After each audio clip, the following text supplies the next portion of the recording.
وہ امور جن سے روزہ مکروہ نہیں ہوتا. بھول چوک سے کھا پی لینا روزے کو توڑتا ہے نہ مکروہ کرتا ہے. حضرت ابو ہریرہ رضی اللہ عنہ نبی اکرم صلی اللہ علیہ وسلم سے روایت کرتے ہیں کہ نبی اکرم صلی اللہ علیہ وسلم نے فرمایا جب کوئی بھول کر کھا پی لے تو اپنا روزہ پورا کرے کیونکہ اسے اللہ نے کھلایا پلایا ہے. اسے بخاری نے روایت کیا. یعنی اب کوئی یہ نہ سوچے کہ اچھا کھا تو چکے ہیں تو اور ہی کھا لیں، نہیں، جان کے کھانے سے پھر ٹوٹ جائے گا روزہ. مسواک کرنے سے روزہ مکروہ نہیں ہوتا. گرمی کی شدت سے روزہ دار سر میں پانی بہا سکتا ہے، اس سے روزہ مکروہ نہیں ہوتا. یعنی اگر سکن کے ذریعے کچھ پانی اندر چلا جاتا ہے تو اس سے روزہ مکروہ نہیں ہوتا، ایز لانگ ایز کہ آپ کے حلق سے نیچے کچھ نہ اترے. روزے کی حالت میں مزی خارج ہو یا احتلام ہو جائے تو روزہ ٹوٹتا ہے نہ مکروہ ہوتا ہے. یعنی اس سے روزہ نہ ٹوٹتا ہے نہ مکروہ ہوتا ہے. حضرت عبداللہ بن عباس اور اکرمہ فرماتے ہیں روزہ کسی چیز کے جسم میں داخل ہونے سے ٹوٹتا ہے، جسم سے خارج ہونے سے نہیں ٹوٹتا. ٹھیک ہے، یعنی جیسے ماں بچے کو دودھ پلاتی ہے یا انسان واش روم جاتا ہے یا پھر جسم سے کوئی اور مادہ نکل آتا ہے تو اس سے روزہ نہیں ٹوٹتا. سر میں تیل لگانے، کنگھی کرنے یا آنکھوں میں سرما لگانے سے روزہ مکروہ نہیں ہوتا. ہنڈیا کا ذائقہ چکھنا، تھوک نگلنا اور مکھی کے حلق میں چلے جانے سے روزہ مکروہ نہیں ہوتا. ذائقہ چکھ کے آگے کھانا نہیں، یعنی چکھ کے تھوک دے تو اور بات ہے، لیکن اگر اپنے منہ کی تھوک ہے وہ اگر اندر چلی گئی تو اس سے بھی روزہ نہیں ٹوٹتا. اس طرح مکھی مچھر وغیرہ بھی اگر گلے میں چلا جائے یا کوئی خاک وغیرہ. روزہ دار گرمی کی شدت میں کپڑا پانی میں تر کر کے بدن پہ رکھ سکتا ہے، اس سے روزہ مکروہ نہیں ہوتا. حضرت عبداللہ بن مسعود رضی اللہ عنہ فرماتے ہیں جب تم میں سے کوئی روزہ دار ہو تو اسے تیل کنگھی کر لینا چاہیے، یعنی اپنا حال حلیہ درست رکھے. حضرت حسن رضی اللہ عنہ فرماتے ہیں روزہ دار کے لیے ناک میں دوا ڈال لینے میں کوئی حرج نہیں بشرطے کہ حلق تک نہ پہنچے. نیز روزہ دار سرما لگا سکتا ہے. عبداللہ بن عباس فرماتے ہیں کہ روزہ دار ہنڈیا یا کسی دوسری چیز کا ذائقہ چکھ لے تو حرج نہیں، اسی لیے ٹوتھ پیسٹ کو بھی منع نہیں کیا جاتا. حضرت عطا رحمہ اللہ نے کہا روزہ دار اپنا تھوک نگل سکتا ہے. حضرت حسن نے کہا اگر مکھی روزہ دار کے حلق میں چلی جائے تو کوئی حرج نہیں. اگر کسی پر غسل فرض ہو لیکن دیر سے اٹھے تو سحری کھا کر غسل کر سکتا ہے، البتہ کھانے سے قبل وضو کر لینا چاہیے. حضرت ابوبکر بن عبد الرحمن رحمہ اللہ سے روایت ہے کہ میں اور میرے والد حضرت عائشہ کے پاس آئے. حضرت عائشہ نے بیان کیا میں گواہی دیتی ہوں کہ رسول اللہ صلی اللہ علیہ وسلم احتلام کے سبب سے نہیں بلکہ جماع کے سبب سے حالت جنابت میں صبح کرتے، غسل کیے بغیر روزہ رکھتے، بعد میں فجر سے پہلے غسل فرما لیتے. پھر ہم دونوں حضرت ام سلمہ کے پاس آئے اور انہوں نے بھی یہی بات کہی. اسے بخاری نے روایت کیا ہے. روزے کی حالت میں بیوی کا بوسہ لینا جائز ہے بشرطے کہ جذبات پہ قابو ہو. حضرت عمر رضی اللہ تعالیٰ عنہ سے روایت ہے کہ ایک روز میرا جی چاہا اور میں نے روزے کی حالت میں اپنی بیوی کا بوسہ لے لیا. میں نے نبی اکرم صلی اللہ علیہ وسلم کی خدمت میں عرض کیا آج میں نے بڑا غلط کام کیا ہے، روزے کی حالت میں بوسہ لے لیا. رسول اللہ صلی اللہ علیہ وسلم نے فرمایا اچھا بتاؤ اگر تم روزے کی حالت میں کلی کر لو تو پھر؟ میں نے عرض کیا کلی میں کیا حرج ہے؟ نبی کریم صلی اللہ علیہ وسلم نے فرمایا پھر کس چیز میں حرج ہے؟ یعنی بوسہ لینے میں کوئی حرج نہیں. اسے احمد اور ابو داؤد نے روایت کیا ہے. روزے میں پچنے لگوانا جائز ہے. پچنا کیا ہوتا ہے؟ کپنگ، جسم میں سوراخ کر کے چھید کے اس میں سے خون نکالتے ہیں. کپس کو الٹا کر کے، وہ باقاعدہ ایک طریقہ علاج ہے. یا پھر ایک جونک ہوتی ہے تو وہ جونک کو مخصوص پوائنٹس پر لگا دیتے ہیں اور وہ وہاں سے خون سک کرتی ہے اور وہ خون سے بھر جاتی ہے بعض اوقات. اسی لیے بعض اوقات لوگ کہتے ہیں نا بلڈ لینا ہے یا دینا ہے تو وہ روزے کی حالت میں لے سکتے ہیں. ڈائبٹیز کے مریض شوگر بھی چیک کر سکتے ہیں. ٹھیک ہے. انجیکشن اگر وٹامنس کا نہیں ہے لگا سکتے ہیں. انہیلر یوز کر سکتے ہیں کیونکہ انہیلر سٹمک میں نہیں جاتا. قضا روزوں کے مسائل. فرض روزے کی قضا آئندہ رمضان سے پہلے کسی وقت بھی ادا کی جا سکتی ہے. یعنی قضا روزے کب رکھیں؟ اگلے رمضان سے پہلے. حضرت عائشہ رضی اللہ تعالی عنہا نے کہا رسول اللہ صلی اللہ علیہ وسلم نے فرمایا ہے کہ جو شخص مر جائے اور اس پر فرض روزے رکھنے باقی ہوں تو اس کا وارث اس کی طرف سے قضا روزے رکھے. اسے بخاری اور مسلم نے روایت کیا. لیکن اگر وارث میں بھی ہمت نہ ہو تو پھر فدیہ دے دیا جائے. نفلی روزے کی قضا ادا کرنی واجب نہیں ہے. یعنی اگر آپ نے نفلی روزہ رکھا اور توڑ دیا تو قضا رکھنا ضروری نہیں.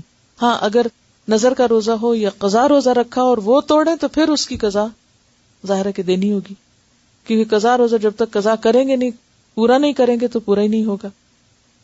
اگر کسی نے بادل کی وجہ سے روزہ قبل از وقت افطار کر لیا لیکن بعد میں یقین ہو گیا کہ سورج غروب نہیں ہوا تھا اس صورت میں قضا واجب ہوگی.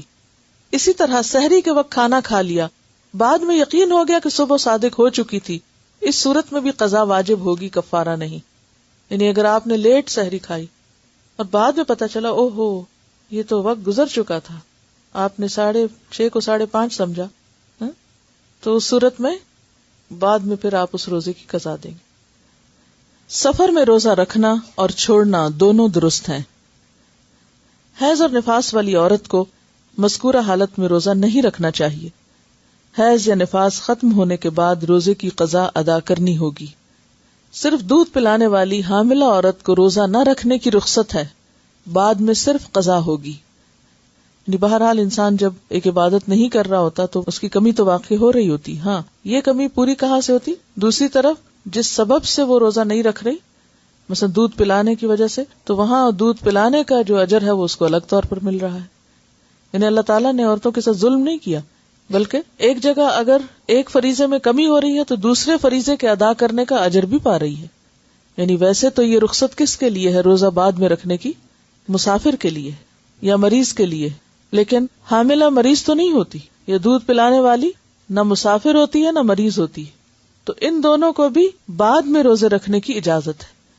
یعنی یہ نہیں کر سکتے کہ اگر کوئی عورت حاملہ اور روزے نہیں رکھ رہی یا دودھ پلا رہی اور روزے نہیں رکھ رہی تو وہ روزے رکھے ہی نہ. نہیں، اس کو روزے رکھنے ہوں گے، بعد میں ان کی قضا دینی ہوگی. کہ حائضہ روزوں کی قضا تو دے، یعنی حائضہ عورت روزوں کی قضا تو دے لیکن نماز کی قضا نہ دے. اسے بخاری نے روایت کیا ہے. وجہ کیا ہے؟ کیونکہ نماز ہر مہینے انسان چھوڑتا ہے تو اس میں بار بار ان کو پورا کرنا ایک مشکل کام ہے، لیکن روزہ سال میں ایک بار ہے تو اس کی قضا دی جا سکتی. پھر دونوں عبادتوں کی جو کیفیت ہے وہ بھی مختلف ہے. اور ویسے اصل حکمت تو اللہ ہی کو پتا ہے، ہم نہیں جانتے، لیکن ہم تو بظاہر اگر کوئی ایک بات سمجھ میں آتی ہے تو اسے سوچ سکتے ہیں، ورنہ تو اصل کیا ہے؟ اطاعت، اتباع، فرما برداری. روزہ رکھ لو، رکھ لیا، کہا چھوڑ دو، چھوڑ دیا. نماز پڑھو، پڑھ لی، چھوڑ دو، چھوڑ دی. قضا کرو، کر لی، نہیں کرو، نہیں کی. تو اصل حکم کیا ہے؟ فرما برداری، بات ماننا. کیونکہ کسی کام کے کرنے یا نہ کرنے کی اپنی جگہ ایک اہمیت ہے، لیکن زیادہ اہمیت کس بات کی ہے کہ ہمارا رجحان کس طرف ہے، اللہ کی بات ماننے کی طرف یا نہ ماننے کی طرف. دودھ پلانے کا سلسلہ تو 2 سال تک چلتا رہتا ہے، تو ایسے میں کیا پھر عورت 2 سال روزے چھوڑے؟ نہیں، 2 سال کی ضرورت نہیں ہے چھوڑنے کی. ایک وقت ایسا ہوتا ہے کہ جب بچہ بہت چھوٹا ہوتا ہے اور اس کی ساری غذا صرف ماں کا دودھ ہوتی، وہ ابھی کچھ کھا نہیں سکتا. جب بچے بہت چھوٹے ہوتے ہیں، جیسے کم از کم 4 مہینے تک عام طور پہ بچے کو کوئی اور سالڈ فوڈ یا بعض اوقات پانی تک بھی نہیں دیا جاتا، تو وہ کمپلیٹلی ماں پہ ڈیپینڈنٹ ہوتا ہے. ایسی صورت میں اگر ماں روزہ رکھ لے اور کچھ پیے نہیں، کھائے نہیں، تو کیا ہوگا؟ دودھ میں کمی ہو جائے گی. اب اس دودھ کی کمی کا اثر ماں پر تو جو پڑے گا بچے پر زیادہ پڑے. اور بچے کی وہ ایج جو تھی گروئنگ ایج ہوتی، اگر غذا پوری نہ ملے تو وہ ساری زندگی کے لیے سفر کر سکتا ہے. تو ایسے میں اس وقت تو ماں روزہ چھوڑ دے تاکہ بچے کو دودھ پورا ملے. لیکن بچہ جب 1 سال کا ہو جاتا ہے اور بھی چیزیں کھانے پینے لگتا ہے تو دودھ ایک اضافی غذا ہو جاتی. تو ایسی صورت میں جب وہ اور دودھ بھی پی لیتا ہے یا اور چیز بھی کھا لیتا ہے اور ساتھ ماں کا دودھ بھی لے رہا ہے تو اور اس میں کچھ کمی بھی ہو گئی تو بھی اس سے اتنا فرق نہیں پڑے گا. تو ایسی صورت میں ماں پھر روزے رکھ لے، یا پھر سارے نہ چھوڑے، ایک رکھ کے ایک چھوڑ دے. تو یہ انڈیویجولز پر ڈیپینڈ کرتا ہے. اور بعض اوقات بعض مائیں چھوٹے بچوں کے ساتھ بھی روزے رکھتی ہیں اور روزے کے ساتھ بھی ان کے دودھ میں کمی نہیں آتی، ان کی ہمت زیادہ ہوتی، تو اس میں بھی یہ صرف رخصت ہے، حکم نہیں ہے کہ بالکل روزہ نہ رکھے. جیسے سفر میں چاہے تو رکھ لے چاہے تو چھوڑ دے، اسی طرح اس حال میں اگر وہ سمجھتی کہ وہ رکھ کے کام چلا سکتی تو روزہ رکھ لے. حضرت ابن عباس سے روایت ہے کہ بوڑھے آدمی کو روزہ نہ رکھنے کی رخصت دی گئی ہے، لیکن وہ ہر روزے کے بدلے ایک مسکین کو کھانا کھلائے اور اس پر کوئی قضا نہیں. اس حکم کے بارے میں 2 آراء ہیں. ایک تو یہی جو آپ نے یہاں پڑھی کہ 2 وقت کا کھانا، اور دوسری رائے کیا ہے؟ 1 وقت کا کھانا. افضل یہی ہے کہ 2 وقت کا انسان کھلا دے تاکہ دوسرے کا بھی کچھ بن جائے. ایسے تمام امور جن میں روزے کی رخصت ہے، مثلا بیماری، سفر، بڑھاپا، جہاد، عورت کے معاملے میں حمل اور دودھ پلانے والی وغیرہ کے ہوتے ہوئے بھی کوئی شوق سے روزہ رکھ لے لیکن بعد میں روزہ نہ نبھا سکے تو روزہ توڑ دینا چاہیے. اس صورت میں صرف قضا ہوگی.